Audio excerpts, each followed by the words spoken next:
నమస్తే, welcome to I news. నేను సోనియా. సముద్రంపై అగ్రరాజ్యం అమెరికాకు ఉన్న ఏకఛత్రాధిపత్యానికి ఇప్పుడు చైనా గండి కొడుతోంది. అత్యంత రహస్యంగా వేగంగా అణుజలంతర్గాములను నిర్మించడంలో చైనా అమెరికాను వెనక్కి నెట్టేసింది. తాజాగా విడుదలైన IISS నివేదిక వెల్లడించిన ఈ సంచలన నిజాలు ఇప్పుడు వాషింగ్టన్ వర్గాల్లో వణుకు పుట్టిస్తున్నాయి.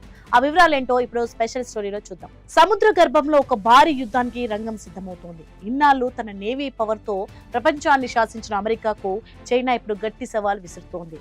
International institute for strategic studies తాజాగా విడుదల చేసిన నివేదిక ప్రకారం 2021 నుంచి 2025 మధ్య కాలంలో చైనా ఏకంగా 10 అణుజలంతర్గాములను సముద్రంలోకి ప్రవేశపెట్టింది. అదే సమయంలో అగ్రరాజ్యం అమెరికా కేవలం 7 జలంతర్గాములను మాత్రమే లాంచ్ చేయగలిగింది. అంటే సంఖ్యలోనే కాదు, నిర్మాణ వేగంలో కూడా చైనా తన దూకుడును ప్రదర్శిస్తోంది. కేవలం సంఖ్య మాత్రమే కాదు, ఈ జలంతర్గాముల బరువు లేదా సామర్థ్యంలో కూడా చైనాదే పై చేయిగా ఉంది. గత 5 ఏళ్లలో చైనా నిర్మించిన సబ్మెరైన్ల మొత్తం బరువు దాదాపు 79,000 టన్నులు కాగా, అమెరికా కేవలం 55,000 టన్నుల సామర్థ్యం గల సబ్మెరైన్లను మాత్రమే నిర్మించగలిగింది.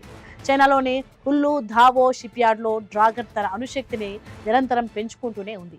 ముఖ్యంగా type 094, Jin class, type 093 B Shang class లాంటి అత్యాధునిక జలంతర్గాములతో చైనా నేవీ ఇప్పుడు మునుపెన్నడూ లేనంత పవర్ఫుల్ గా మారింది. అయితే మొత్తం సబ్మెరైన్ల సంఖ్యను పరిగణలోకి తీసుకుంటే అమెరికా దగ్గర ఇప్పటికీ 65 అణుజలంతర్గాములు ఉన్నాయి. చైనా దగ్గర ఉన్నది కేవలం 12 మాత్రమే. కానీ చైనా ఏటా నిర్మిస్తున్న వేగం చూస్తుంటే అమెరికా అగ్రస్థానాన్ని చేరుకోవడానికి ఎంతో కాలం పట్టదని రక్షణ రంగ నిపుణులు హెచ్చరిస్తున్నారు. పాతకాలపు డిజైన్ల నుంచి బయటకు వచ్చి అమెరికా యూరోపియన్ టెక్నాలజీకి దీటుగా చైనా తన అండర్ వాటర్ యుద్ధ తంత్రాన్ని డెవలప్ చేస్తోంది. పశ్చిమ దేశాలు తమ ఉత్పత్తిని పెంచుకోవడానికి ఇబ్బంది పడుతున్న తరుణంలో చైనా ఇంత వేగంగా సబ్మెరైన్లను తయారు చేయడం అమెరికాకు పెద్ద తలనొప్పిగా మారింది.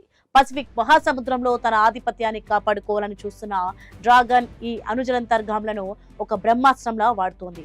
అమెరికా తన ఆధిపత్యాన్ని నిలబెట్టుకోవాలంటే తన తయారీ వేగాన్ని భారీగా పెంచాల్సిన పరిస్థితి ఏర్పడింది. మరి ఈ సైలెంట్ వార్ లో విజేతగా ఎవరు నిలుస్తారో వేచి చూడాలి.